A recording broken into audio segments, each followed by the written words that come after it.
দর্শক শ্রোতা ভাই ও বোনেরা, শুভ সকাল। আগামীকাল মহান পবিত্র ঈদুল আজহা।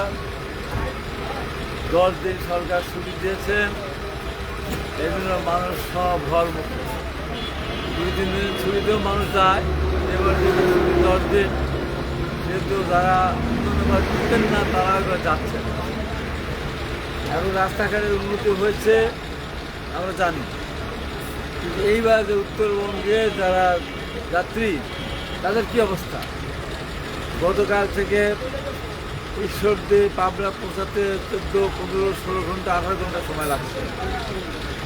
এই যে সরকার, কিছু কিছু মানুষ সরকারের পক্ষে প্রশংসা করে, নির্বাচন দিয়ে কী হবে, নির্বাচনের দরকার নেই, আজীবন থাকুক এই সরকার, ভোটের দরকার নেই।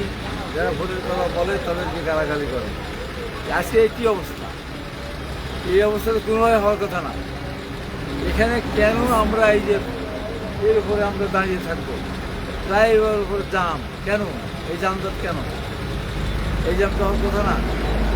রাস্তা ডাবল লাইন, পাশাপাশি ওইদিকে ডিভাইডার দেওয়া আছে, তাহলে কেন ঘন্টার পর ঘন্টা আমরা এখানে বসতে হবে?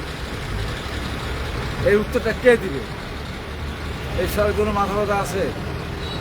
আমরা তো সরকারকে সমর্থন করি, তার মানে কি এই হিসাব থাকবে না? আগে যত এমন রাস্তা ছিল যে একটা গাড়ি গেলে একটা গাড়ি পার হতে পারত না, এমন অবস্থা ছিল। সেই সময়ের কথা তো আমরা অনেক আগেই পেরে আসছি। আজকে কেন এই অবস্থা? ওদের সরকারের মাথার প্রতি কোনো পরিকল্পনা নেই যে কখন কোন কাজটি করতে হবে, সে হিসাবে তারা জানে। কারণ এই সরকারের 17-18 জন আছে বিদেশি, তারা এই দেশের নাগরিকত্ব নেই। যারা দ্বৈত নাগরিক আছে, অনেকে টোটালি বিদেশি নাগরিক। তারা এই দেশে কিছুই বোঝে না, কিছু জানেও না, তারা চিন্তা করে না।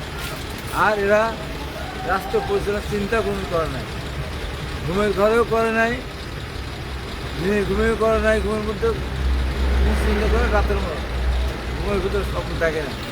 দেশ পরিচালনা করে মন্ত্রী পদ বলতে আজকে ক্ষমতায় বসে জনগণের মধ্য দিয়ে আজকে পরিবর্তন হয়ে তারা ক্ষমতা দিচ্ছে, ক্ষমতা যা ইচ্ছে তাই করে যাচ্ছে।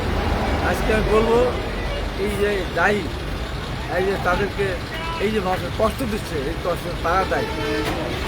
ধন্যবাদ।